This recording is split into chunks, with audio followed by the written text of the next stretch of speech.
Hello, my name is Carrie and welcome to Degrassi Corner. And as you can tell from the title of this video, Degrassi Next Class is over. If you thought you were dreaming or misheard me, I want to say that again. Degrassi Next Class is over.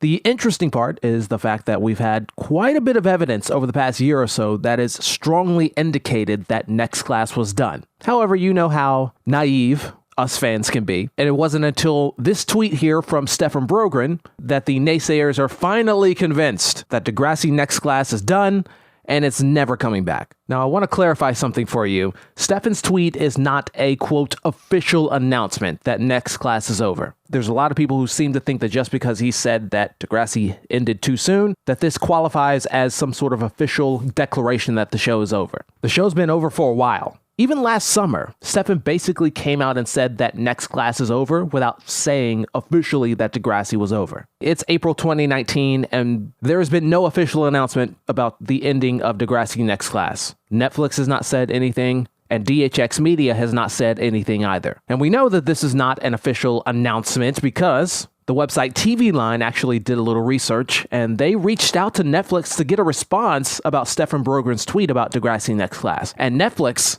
they had no comment. So yes, Degrassi Next Class is over. It's done. But we're still in this really weird headspace where Netflix refuses to say anything about Degrassi Next Class. And DHX Media, who, by the way, if you don't know who they are the company that owns Degrassi. And they also put Degrassi on Family Channel in Canada. They haven't said anything about Next Class or the future of Degrassi either. So yeah, I get the disappointment, the anger over Next Class ending abruptly, no announcement being made, and no plans currently publicly discussed about the future of Degrassi. But at the same time, the lack of communication, I think, gives me a little hope, in terms of the fact that the Degrassi franchise is not over. Next Class is over, but that does not mean that Degrassi, the franchise, is officially shutting down. See, one of the big issues, I think, with Next Class was that there was a lot of weird things from a technical standpoint that sort of impacted, I think, the flow and presentation of this show. And one of those things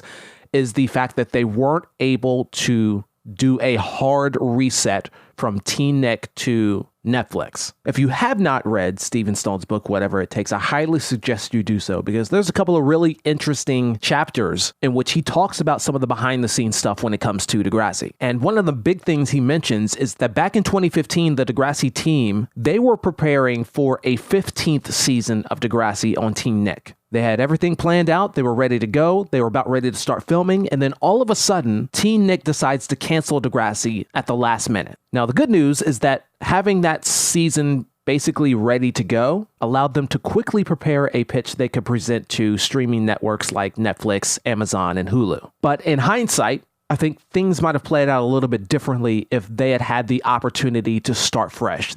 Now, let me make it clear that they could not do that. They had everything ready to go. The contracts with the actors were already set, so they couldn't just fire everybody and then start all over. But if they had been able to go through with the season 15 of Degrassi and then just sort of reset the series, do a true hard reset after season 15, I think things might have turned out possibly a little bit differently. You know, Degrassi is one of those series, kind of like The Walking Dead, and Doctor Who, where in theory shows like that could just go on for all eternity. And starting in season 6 or 7 of TNG is when they started rotating a lot of new characters in so that they could continue the franchise. And then we saw the season 10 era and beyond that every season they would start rotating in, a handful of new characters, and just to keep things fresh in that regard. But Degrassi as a franchise has not had a hard reset of the franchise since 2001. Look at what they did with season 10, which is essentially what they did with Next Class, which is a soft reboot of the series. The season 10 era was a little bit more hardcore, though, because they introduced not only new characters, but also a new broadcast format that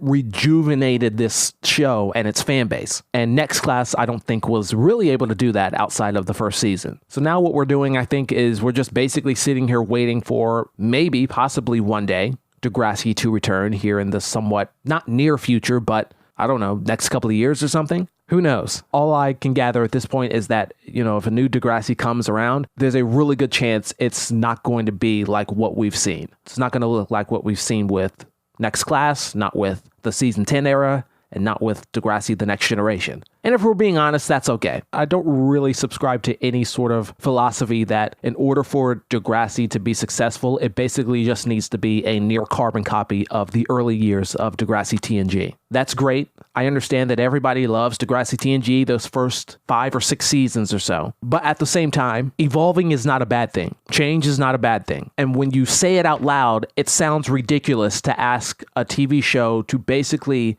be what it was 15 to 20 years ago. And for longtime fans like myself, been watching this show since 2004, there could sort of be a disconnect there, not fully grasping how long this show has been around. Season 1 of The Next Generation aired almost 18 years ago. The world is vastly different today in 2019 than it was in 2001. And while teenagers, their core issues, I think, mostly stay the same, the world around them has changed. And the way that they interact with the world around them has changed. So I'm low-key excited over the concept of a new Degrassi coming someday. It's all just a matter of when. We genuinely have no idea if or when this might happen. If you've been following the drama with the Netflix show One Day at a Time, there was actually an article written about that show, which, by the way, was canceled by Netflix, that pointed out that there was like a 2 or 3 year period that One Day at a Time has to wait before they could go to another network, even though there are other networks that want the show right now. I'm not sure how that plays in with Degrassi, but it has been at least a couple of years since this show has done anything, so who knows? Thank you for listening to me ramble about Degrassi again. Don't forget to subscribe to Degrassi Corner for Degrassi stuff. Check out some of the past videos, and also future ones whenever the real world allows me to actually get on here and do things. That's the only thing about being an adult fan, man. While being an adult fan is awesome because you have this thing called money, which allows you to go do things for your favorite show or favorite hobby, you also have all of these like real world responsibilities like work and family and all this stuff that can get in the way sometimes. But yeah, thanks for tuning in, and I'll catch you on the next one.